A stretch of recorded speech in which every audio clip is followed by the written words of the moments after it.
發哥曉明挫爆上海灘。收到你會遲下同阿晶哥合作到新戲喎，係咪啊？係嘛？聽講話仲有阿黃曉明喎，係嘛？係啊，晶哥確認咗㗎啦。你呢一位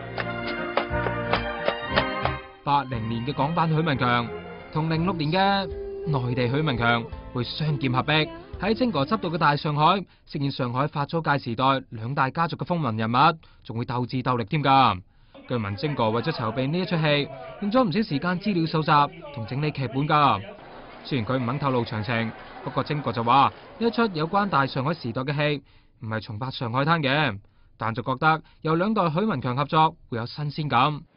所以發哥你好似尋日呢啲周圍影完相，同 friend 嘆茶吹水嘅日子，享受到4月啦，就要等去完上海開完工，翻到嚟至有啦。